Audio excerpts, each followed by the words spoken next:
सदन में जम्मू कश्मीर मुद्दे पर सियासत गरमाई। शाह ने पूर्व पीएम पंडित नेहरू की गलतियां गिनाई। विपक्ष बोला, करे जम्मू कश्मीर में चुनावी तारीखों का ऐलान। इन लोगों के पास संघ की चवन्नी छाप किताबों वाला ज्ञान। बुधवार को लोकसभा में जम्मू कश्मीर आरक्षण संशोधन बिल और जम्मू कश्मीर पुनर्गठन संशोधन बिल पास कर दिया गया। इस दौरान सदन में जमकर हंगामा भी हुआ। केंद्रीय गृह मंत्री अमित शाह ने कांग्रेस पर निशाना साधा, साथ ही पूर्व प्रधानमंत्री पंडित नेहरू को लेकर टिप्पणी भी की। शाह ने कहा, नेहरू की गलतियों के कारण ही पीओके बना।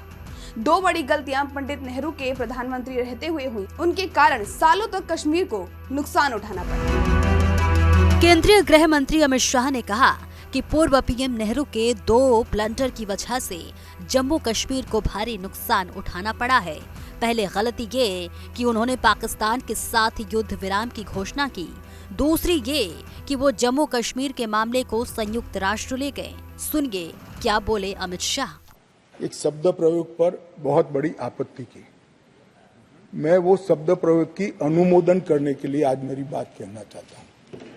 मैं वो शब्द प्रयोग को सपोर्ट करना चाहता हूं। वो शब्द प्रयोग था नेहरूवियन ब्लंडर। नेहरू के समय में जो ब्लंडर हुआ था, इसके कारण कश्मीर को भुगतना पड़ा।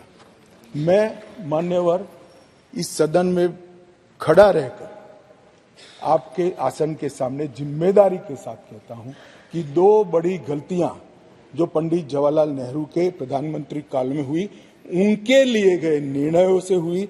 इसके कारण सालों तक कश्मीर ने सहन करना पड़ा। एक सबसे बड़ी गलती, जब हमारी सेना जीत रही थी,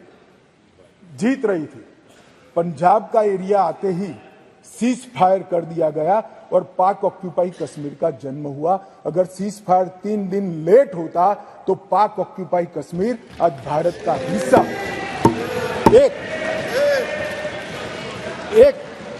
एक पूरा कश्मीर जीते बगैर सीज फायर कर लिया, और दूसरा यूएन के अंदर हमारे मसले को ले जाने की बहुत बड़ी गलती की।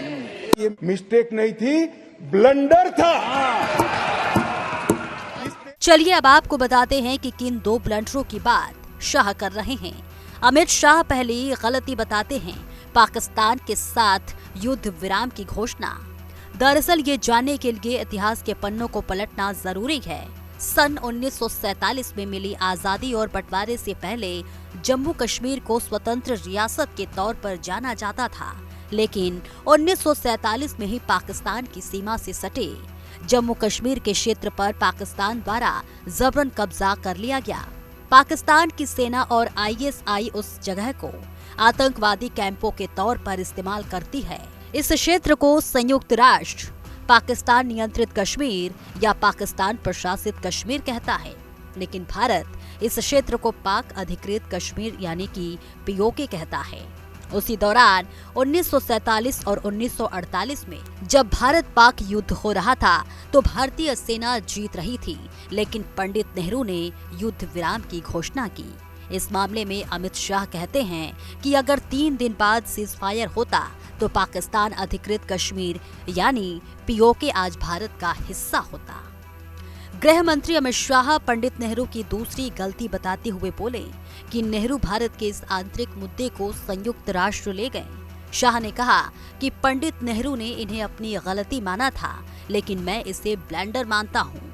गृह मंत्री अमित शाह के इस बयान पर सदन में जमकर हंगामा हुआ। इसके बाद विपक्ष ने सदन से वॉकआउट किया।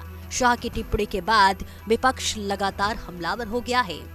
आरजेडी सांसद मनोज झा क्या कुछ बोले इस मुद्दे पर, सुनिए। देखो, जिस व्यक्ति को जानकारी कम होती है ना, कम पढ़े लिखे हों, जानकारी जुटाने की जिजीविषा भी ना हो, जिनका पूरा ट्रेनिंग संघ के वो चवन्नी छाप किताब में हो, वो इससे ज्यादा क्या बोल सकते हैं। अरे श्यामा प्रसाद मुखर्जी के पत्र पढ़िए, महादेव देसाई के लास्ट फेज को देखिए, बड़ी मोटी किताब है, किसी से पढ़वा लीजिए, सब कुछ पता चल जाएगा।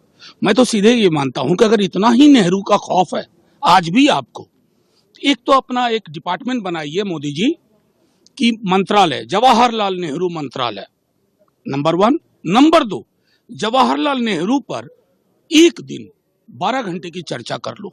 दूध का दूध, पानी का पानी होगा। हम दूध के साथ होंगे, आपके हाथ में सिर्फ पानी होगा। अब इस मामले को लेकर राज्यसभा सांसद प्रियंका चतुर्वेदी ने बीजेपी को घेरा है। उन्होंने जम्मू कश्मीर में चुनाव होने से लेकर आतंकी हमले को रोकने तक के मुद्दों को लेकर बीजेपी पर निशाना साधा है।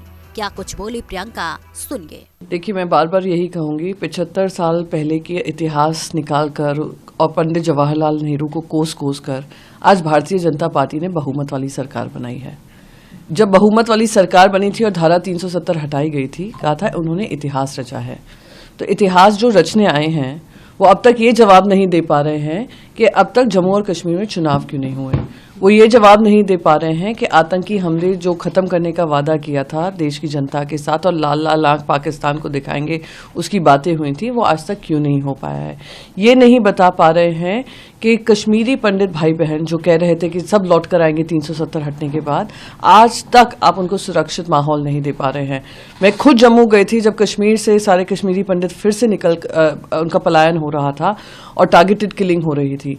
आज तक प्रधानमंत्री नरेंद्र मोदी जी हों या अमित शाह जी हों, उन्होंने एक शब्द उनके लिए नहीं कहा। पूरी राजनीति उन पर की। तो दूसरे के गिरेबान में झांकने से पहले, इतिहास को कोसने से पहले, खुद के गिरेबान में झांके कि खुद का क्या कंट्रीब्यूशन जम्मू और कश्मीर को लेकर हुआ। गृह मंत्री अमित शाह के बयान पर घमासान लगातार जारी है। विपक्ष लगातार बीजेपी पर हमलावर है।